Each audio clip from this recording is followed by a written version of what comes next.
Hey, RetconRaider here, and welcome back to Scarlet Hollow. As today we take a slightly more clinical approach to our occult investigation. Now, last time we had a very peculiar conversation with our supposed ally, Sybil, the local fortune teller? Still not entirely sure what to make of her, but we've got some miles ahead of us, so let's see what we can figure out.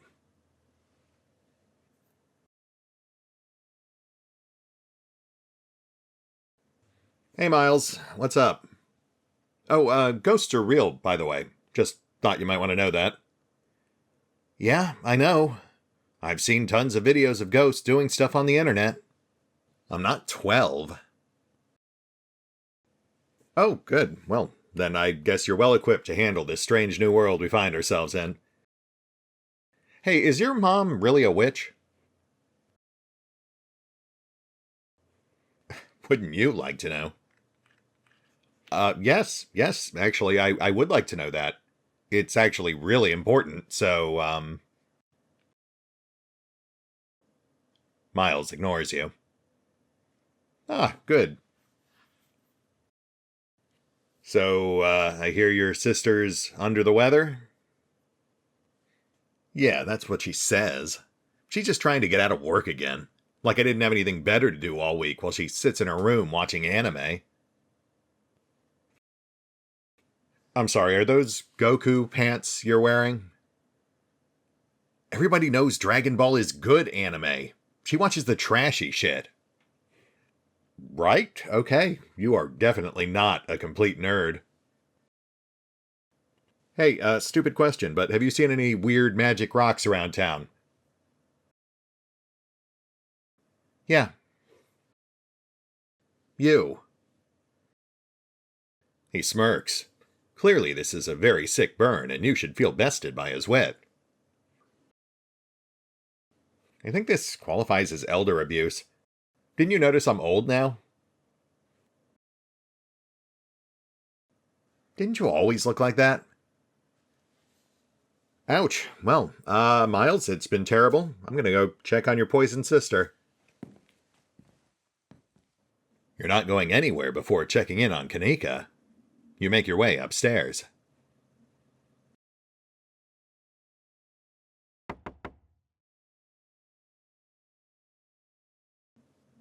Mom, I really don't need any more tea. I think I'm just gonna lie down for a while. I'm like 98% certain I'm not your mom. Oh, Retcon, what's up?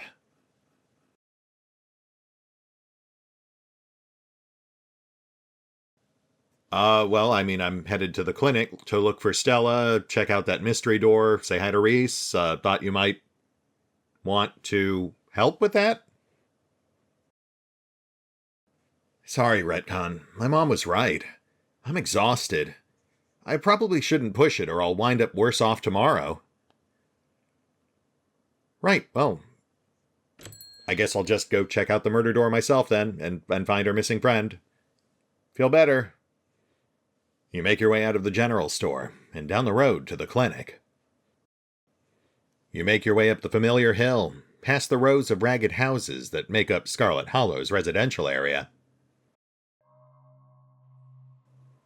It isn't long before you find yourself outside of Dr. Kelly's clinic, its secrets enticing you to find a way in. Oh boy, yep, we've got a ton of... Oh, hey Wayne, what's up? Just hanging out in a gazebo? That's cool. I'll just pretend I didn't notice you, I guess. Moving on. Even at the bottom of the hill, you can already feel the presence. It's like a magnet has been fixed to your ribcage, gently tugging you forward, guiding you towards whatever emits this compulsive frequency.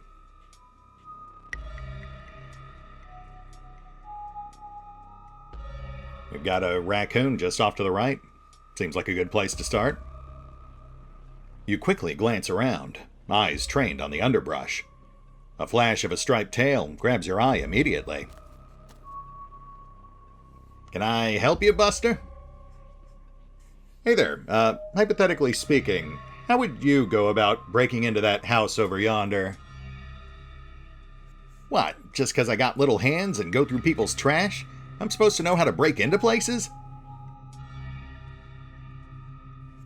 There's a hill that'll take you right up to that big flat roof thing. Sometimes the humans leave windows open up there and I go inside. Don't tell them, okay? I like to sleep in their big piles of cloth. It's one of my few joys in life. You have my word. He leaves as you turn back to look at the clinic. A dull throb sets into your knees. There's no way you're doing that. You have your way in. Honestly, there's no need to overcomplicate this, as has been made abundantly clear by the many people we've met this morning. We apparently look like crap, so it's only logical for us to pay a visit to the only doctor in town. You've aged at least a decade in the past day. That's got to be a medical anomaly, right? Maybe you can see if Dr. Kelly can give you a checkout while you figure out a way to explore the rest of the clinic. You open the door to the clinic. It creaks loudly on its hinges. The interior feels surprisingly modern compared to its exterior, though you can still glimpse the ornate bones of the building peeking through in the decorative molding and overly complicated banister lining the stairway. You can feel that odd sensation again, the nagging pull of whatever it was that wanted you to find it.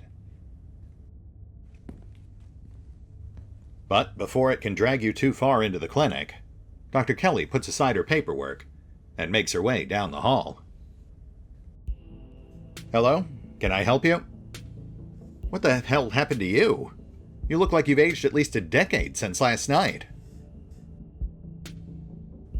Oh, you know, ghost made me old. Did it now? Well, it definitely looks like something happened to you. The exam room is just to your right. The doctor directs you down a hallway, and you follow her into the clinic's exam room. I'm just going to start with some general diagnostics, but I'd also like to do some blood work today, if you're amenable to that. She presses the cold metal of her stethoscope to your chest.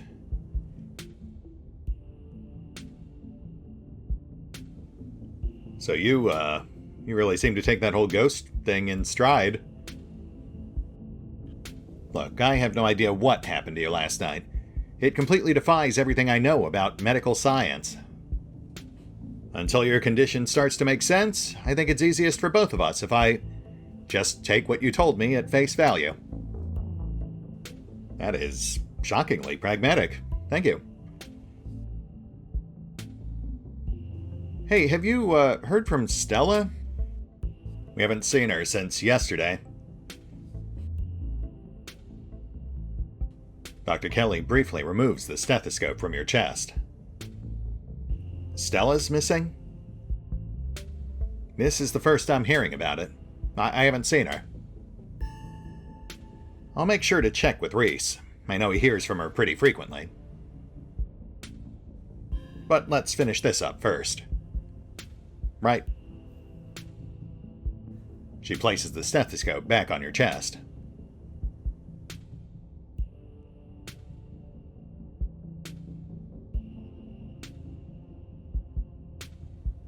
You quietly let Dr. Kelly work.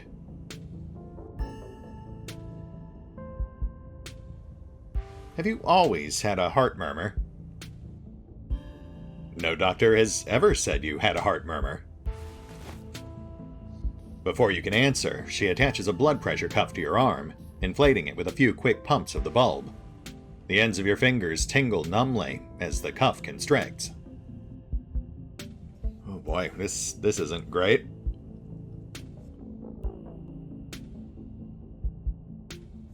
You know, I can't really say. Doctors are expensive. I don't get out to the hospital very often. Yeah, I hear that one a lot. But I get it. This country doesn't exactly make it easy for people to keep up with their health. I'm glad we caught it, at least.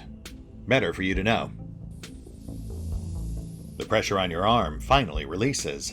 Blood rushes back into your fingertips.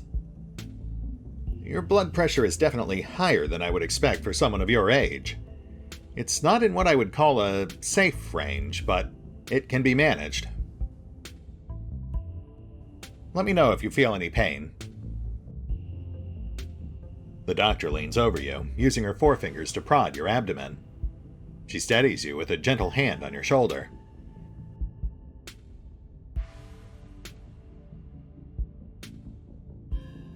So hey, I've got to ask, do you have something against me, my family? When I first showed up, you were pretty, severe. You still kind of are. The doctor sighs, and you feel like the jabs to your torso get a little softer. Yeah, people tell me that.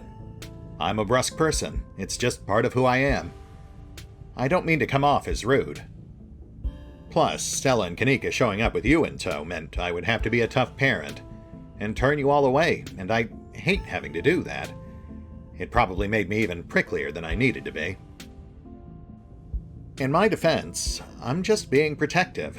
Reese's health is at a difficult point, and probably will be for the rest of his life. It means I have to be more strict than I'd like. But I'm sorry that I let that impact the way I've spoken to you. I'll try to be more thoughtful. It's fine. I get it. These are strange times. Really? So, you must have seen the ditchlings by now, right? Maybe I've seen some weird things outside the windows. I don't know what they are. I won't jump to any conclusions, but there's definitely some weird stuff going on around town that defies logic. You're proof enough of that. Speaking of which, you mind if I ask you a few questions about Scarlet Hollow? We really don't need to do small talk. Sure we do. Come on, we're just keeping it casual. Do you know Sybil? The doctor stiffens at the question. Of course she doesn't like Sybil. Dr. Kelly doesn't seem like the type to get along with anyone. Small talk it is, then. I know her as well as anybody else. She's yet another resident of Scarlet Hollow, who should really come to see me more often, but she has her own ideas about health. She seems to think drinking a gallon of tea a day will grant her immortality. I'm sure I'll be seeing more of her once she realizes that's not the case. I'm not so sure about that, but what about my mom? Did you know her? I did. We were friends growing up. She was sarcastic, but nice. I liked that about her. A hell of a lot more pleasant to be around than her sister. Oh yeah? I never actually met my aunt, Perlan. What was she like? Vivienne and I used to joke that she was the evil twin. Though I'm not sure you can call it a joke if it's just true. Sorry, I really shouldn't speak ill of the dead. It's fine. By most accounts, she was pretty awful. Do you know anything else about my family? Of course I do. Folks around here learn all the important myths about your family. The whole bootstraps thing with Silas, the founding of the town by the mighty Andrew J. Scarlet, and of course the big collapse and the evil Charles Shaw who gets all the blame. Yeah, funny story about that. Your family is a big deal in this town. Of course I know about them. Only as much as anyone else, though. I'm not really into local history. Well, what about the clinic? Sounds like this place has quite a history, too. Well, it was an old hospital during the Civil War, then one of those clean air clinics. Then, around the time of the collapse, it was converted back into a hospital. But it lost most of its funding as people left town, so now it's just a doctor's office. With an astronomical heating bill. All the massive windows and glass doors make this an icebox in the winter. Interesting. And you're sure you've never seen signs of any ghosts or hauntings or... No. And neither is Reese, so don't try to weasel your way into seeing him again under the guise of asking him if he's seen any dead soldiers or miners or whatever. I wasn't going to? What happened after the Shaw mine collapse?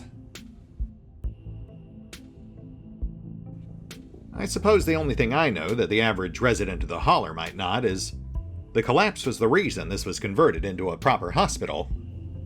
The wounded were brought here where there were beds and medical supplies, and that pushed out the last dregs of the clean air kooks.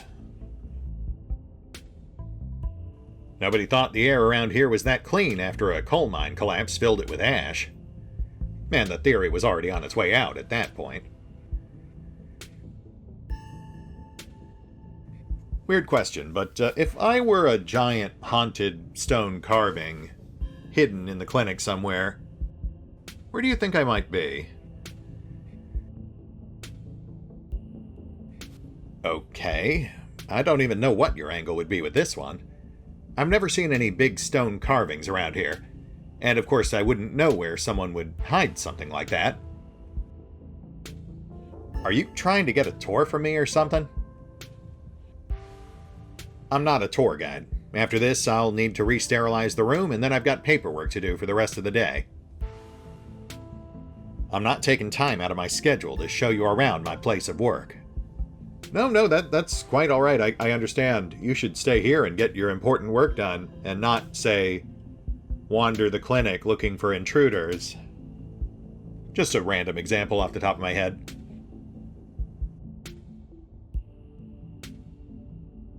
I actually like the dog now, but alas, Stella has my heart. Murmur and all. I really appreciate you looking out for me, Doc. No problem. Just doing my job. I'd feel negligent if I saw someone go through what you've gone through and didn't step in, even if there's not much I can do to help. I'd like to check out your lungs. Can you breathe into this for me? Make sure you keep a tight seal on it. You place the mouthpiece against your lips. Now blow out, hard, and keep going until you're out of air, okay? You do your best. You can tell it's a pitiful attempt. Okay. Yeah, that's what I'd expect given everything else. Again, I don't have data from before, but judging by your age and what I'm able to tell from a quick once-over, it's looking like you're the equivalent of at least a decade older. And not a good decade. I'm guessing the blood work is going to show about the same. She goes to a drawer and retrieves a needle.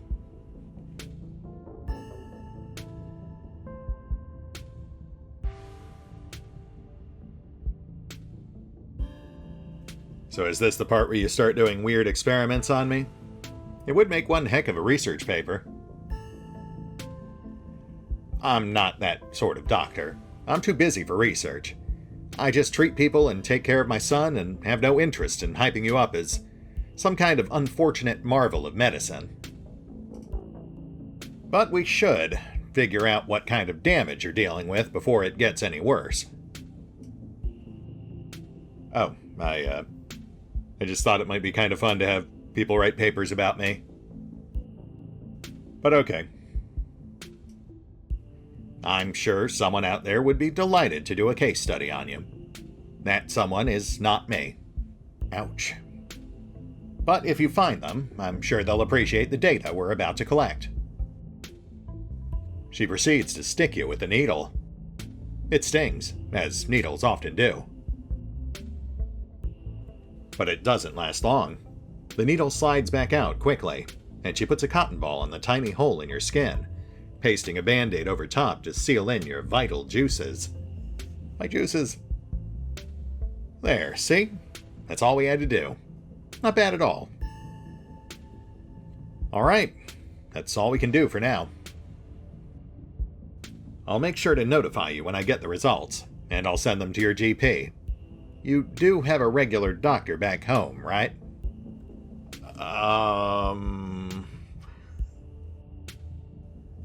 Well, you know, funny you should ask that.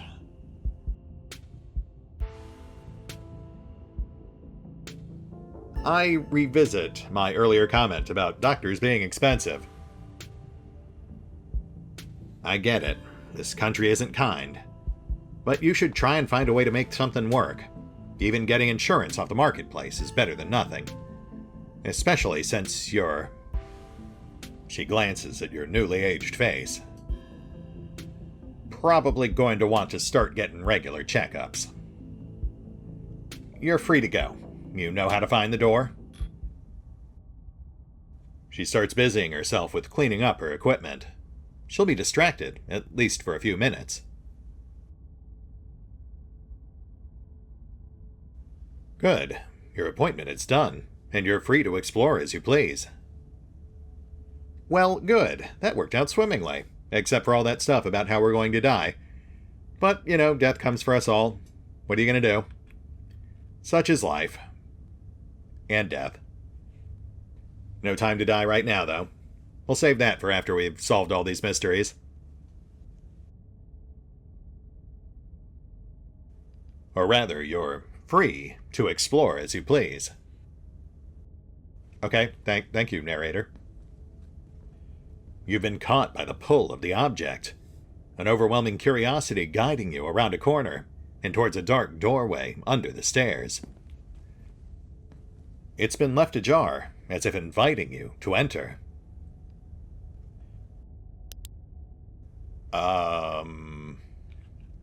The lights click on. You're in the morgue.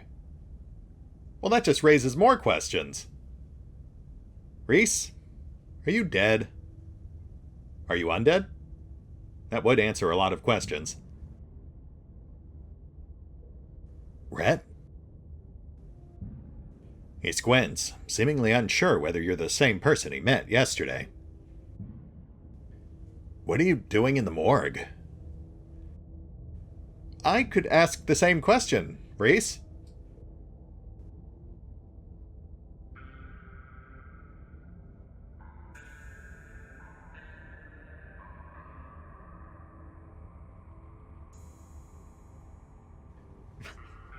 Vampire! I'm not. Please don't stake me. I just sometimes find it easier to sleep down here. Don't ask me why. That's just how it is. His words seem distant to you. The tugging is strong down here. You can almost feel yourself slipping into a trance, and your eyes wander to the back wall of the morgue. Right next to the place he feels compelled to sleep, huh? You need to see what's back there. Follow the pull. You touch the wall. It feels disappointingly solid under your palms. Hey, are you okay? You feel Reese's hand gently shake your shoulder, and for a moment, the thing on the other side of the blank white wall loosens its pull on you. You kinda looked possessed for a second there. You good? Make him understand. Why, wall? Need see thing but wall stand in way.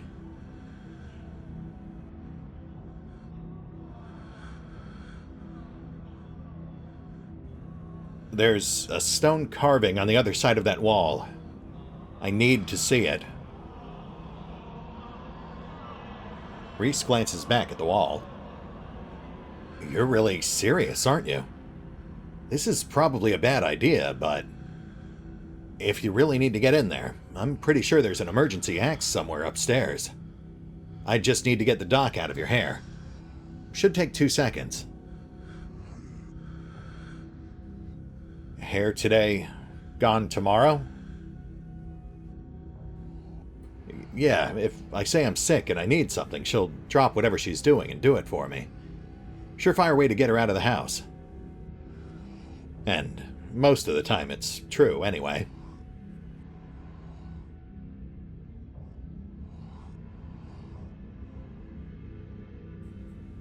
Doesn't that make her worry more?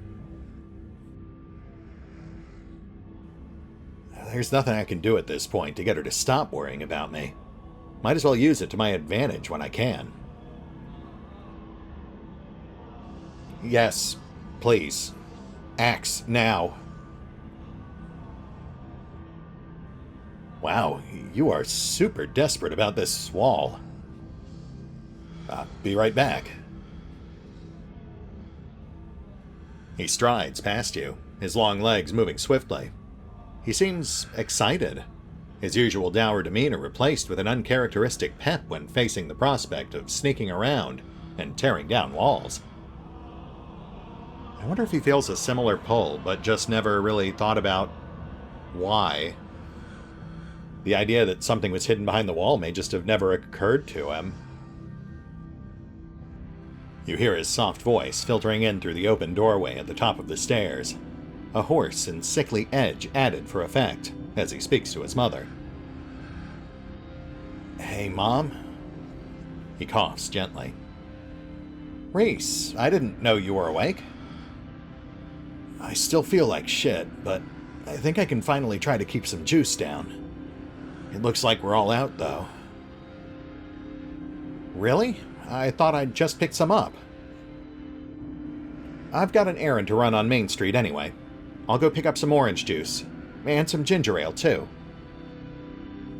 That'd be awesome. Sorry to ask. I know you're probably busy.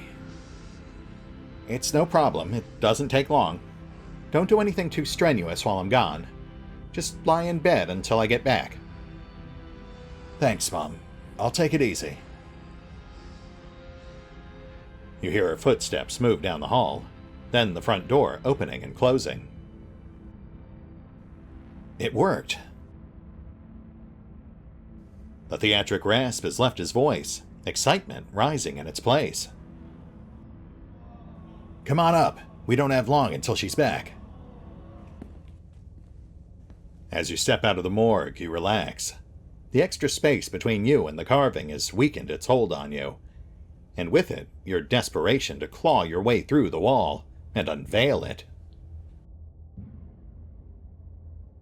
It's one of those emergency fire axes, so it should be pretty obvious wherever it is, though I'm not sure where she would be keeping it. I'll show you around. Let's try the doc's office first. You make your way to the doorway of her now vacant office. I don't see an axe in here. He's right. A cursory glance reveals nothing but stacks of paper and cabinets of medical supplies. But something on the desk catches your eye. Some sort of records, with your family's name on them. Which makes sense, considering she just did our checkup.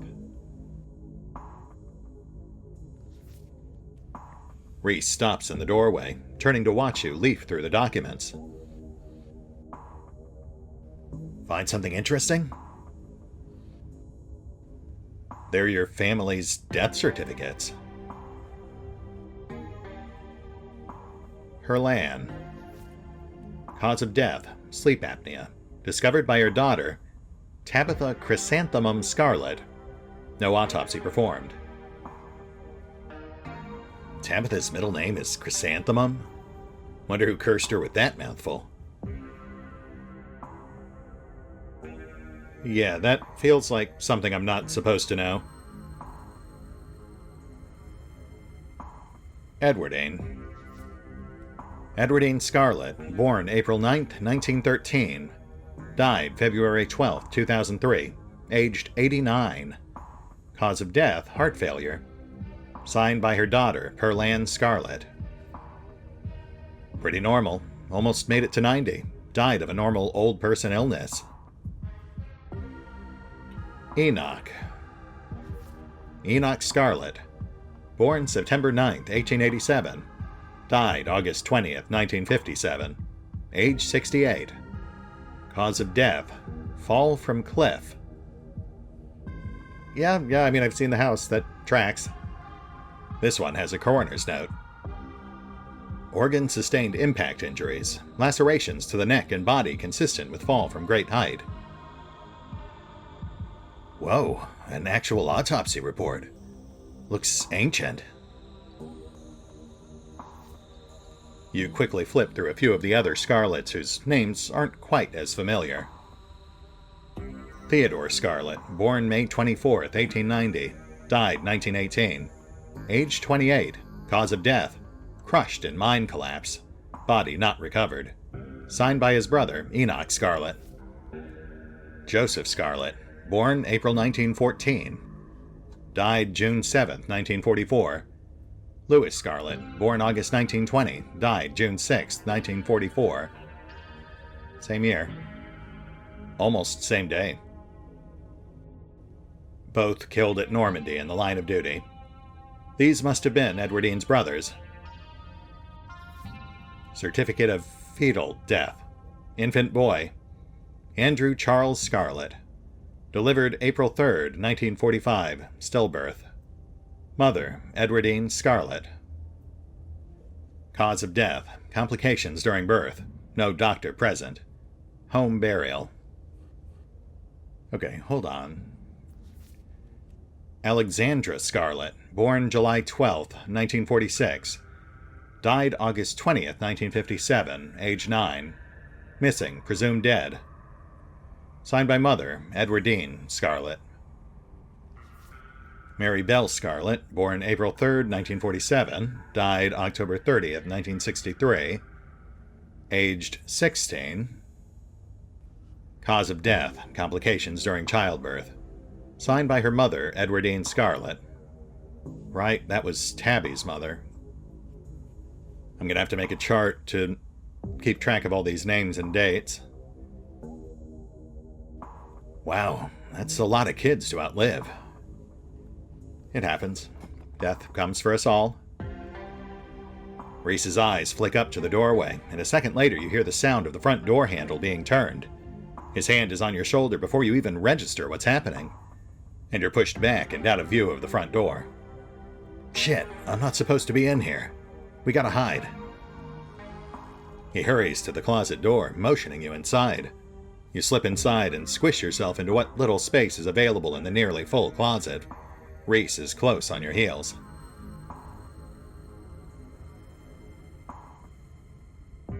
You let him in, because you're not a jerk.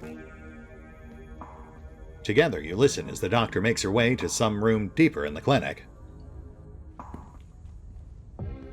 In the silence of the tiny closet, every breath seems too loud, as if you could expect Dr. Kelly to hear it from wherever she was across the house. We'd better wait a second, just in case.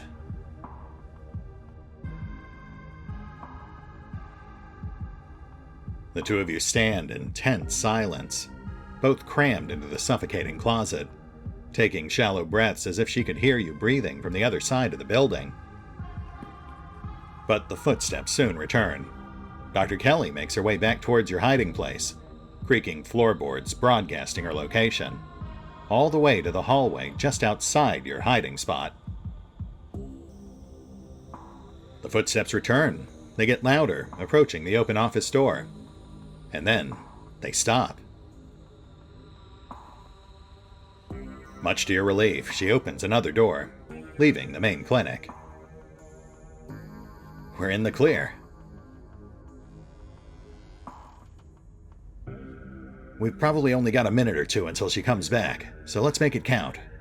The medical supply room is probably our best bet. If any other room in the clinic is likely to have a fire axe, it's probably the room full of chemicals. This way. He motions you down a hallway, slipping through the slightly ajar door of what you assume to be the supply room.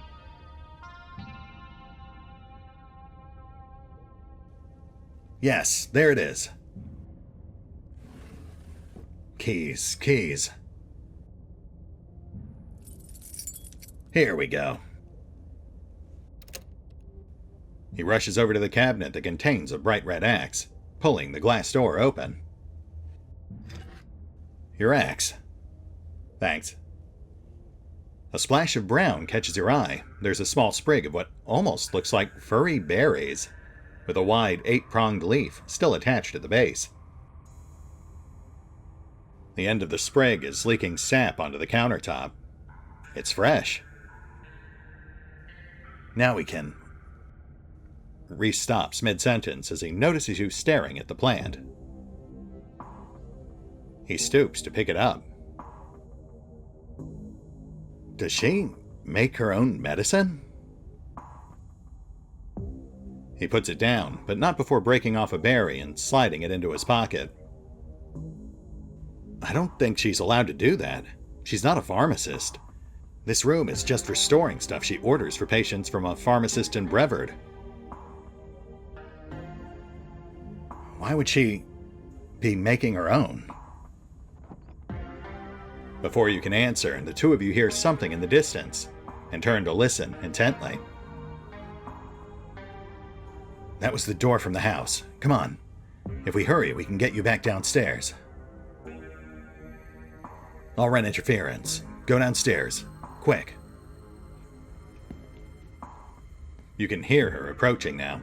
Floorboards creaking in the hallway on the other side of the office. You follow Reese's instruction, once again starting down the basement stairs, letting the pull of the stone carving guide you back to the morgue. Dr. Kelly's voice filters down from above. I was right. We did already have juice. It was just in the back of the fridge. But there's no harm in having extra. What are you doing in the clinic? I thought I told you to go rest. Oh, I'm just gonna chill in the morgue. I got my speakers, so if you hear some weird sounds, it's just my music. I'll be sure to put in my earplugs to drown out all that industrial clanging you listen to. You know I'm not the biggest fan of you spending time down there. It can't be good for your mental health to hang out in a refrigerator for corpses. Do you at least have a blanket this time? Yeah, I'll be fine. It's just a change of scenery. My room feels too claustrophobic right now. Okay, I'll let you know when it's time for dinner. You hear the door at the top of the stairs close, and the sound of Reese descending the stairs to join you in the fluorescent-lit room below. Hey.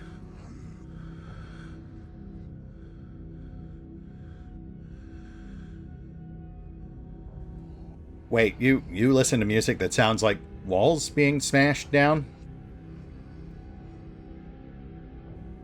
Of course I do. I'm sad all the time. Yeah, fair. Glad my taste in music is finally coming in handy. It's exactly the cover we need. Stop asking questions. It's time to see what's on the other side of that wall. Okay. Alright. Let's do this. Have at it. You approach the far end of the morgue, axe practically singing through the air as you strike the wall. The first cut offers a surprising amount of resistance. There is some structure behind it, some wood frame holding it in place, trying to stand between you and what waits for you on the other side. You stagger back from the massive hole in the wall and admire your effort. Holy shit. The splintered edge frames a dark passage, seemingly cut deep into the side of the cliff, cold seeping from the forgotten passageway into the already frigid morgue. Reese coughs as he takes a better look at what lies beyond the wound in the wall. There's a whole hallway back there. Thick, stale air leaks from the hole, filling the morgue with an earthy mildew smell, like the room is slowly filling with dirt. And with the stink of the grave-like room beyond comes an even stronger compulsion. You step forward. And you climb into the hole. This is wild. I had no idea any of this was here. An entire hospital wing, rotting away for decades behind some flimsy drywall. His voice sounds distant. Your sole focus is finding it. Your feet move without prompting, and you stumble down the hallway towards the far wall, barely registering the antique clutter as you stagger past it. Whoa, are you okay? You don't respond, and you don't bother to retrieve the axe. The wall is rotten, water damage having eaten away at the wood over the course of unknowable years. The planks nearly reduced to sawdust. You tear into it. Whoa. Dang it, I didn't prompt it to do that. Enoch, I thought you weren't going to come. I was worried you'd leave me here forever. They said there's nothing they can do. I'll never use my legs again. Enoch, what am I going to do? Calm down, Teddy. These doctors don't know what they're talking about. I've been doing my own research, and I've found us an alternative. We won't have to worry about anything from here on out. I promise. I went to talk to the witch. A witch? But that's nonsense. It's all right. It's all sorted. We're taking you home today, and everything will be resolved by this time next week.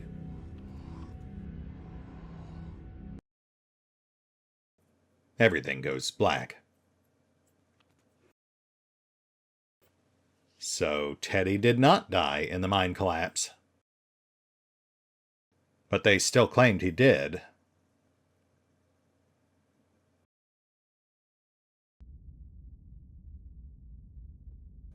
Okay.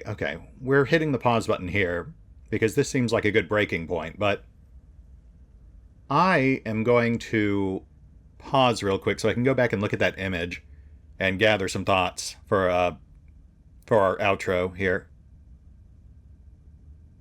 Okay, I'm back. Yeah, I'm looking at an image of the stone we found, and I've got to say, there's a lot to unpack here. When I initially glimpsed it, I thought I was looking at like a chimera, the classic Greek amalgam of multiple animals, but this is slightly different. This does share some elements of that. We've got the goat, we've got the lion, we've got the snake, but it's actually multiple animals sort of bound together, including the addition of a sheep, a bull, and 3 humanoid figures. The one on the top might actually be a human. That might actually be Teddy. And then the one on the bottom left looks fairly inhuman. And then the one on the bottom right also looks somewhat inhuman. But something about the bearings, the face, that actually reminds me of Enoch. So I think my off-the-cuff interpretation here is that Enoch actually ended up sacrificing Teddy to create this carving, to grant some additional power or another. Because goodness knows, Teddy certainly didn't survive. That's not what the fake death certificate would imply. I think that might actually be our first real sort of evidence of the sinister secret of the Scarlet Clan. We've got a lot of dead relatives who died or vanished under mysterious circumstances. And we're finding multiple stones scattered around town, each one that seems to imply some particular power, usually associated with death. The one in the mines, near the ghosts of all the miners who died. The one in the library, where poor Charles Shaw Jr. was killed. And now this one right next to where we discovered that Teddy facing a debilitating lifelong injury, may have found his way to a much darker fate.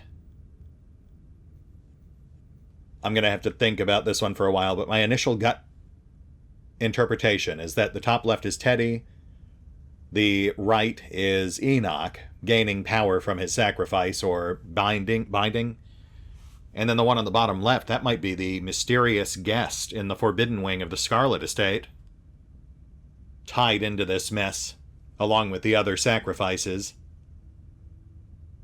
Because while I do think it's safe to say that the guest is the source of all these mysterious powers, these pacts, given that it is being held prisoner, I think it's also safe to say that it is not necessarily a willing participant.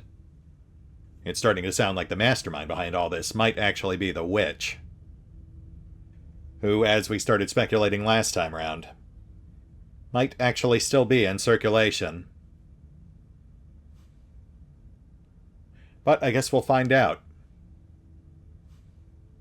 Anyway, we'll hit the pause button for now, and I'm going to go think on this for a while.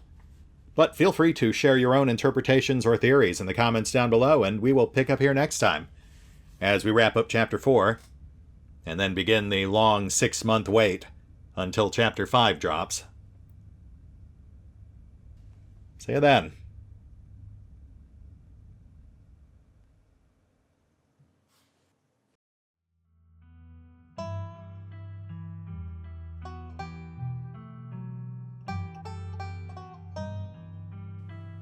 Special thanks to the Raiders, the fine folks who help make these videos possible, including but not limited to Dragon Matrix 7, Mathew Smith, Revenant, Alois, Drakiith, Egg, Eerie V23, EgonAlter, Emile, Exsellsior, Gottlieb, James Trimmier, Kazorm, Nathan Welch Jr., OverlordPherom, RandomPassrby, RobbyB, Tomasz Piątkowski, Triphoppenskip, and Valinrook. Thanks for your support, guys. That said, if you'd also like to support the channel, you can do so by pushing the buttons that do the things. Trust me, it does make a difference. Or by checking out the Patreon, the YouTube memberships, or the Nexus GG page.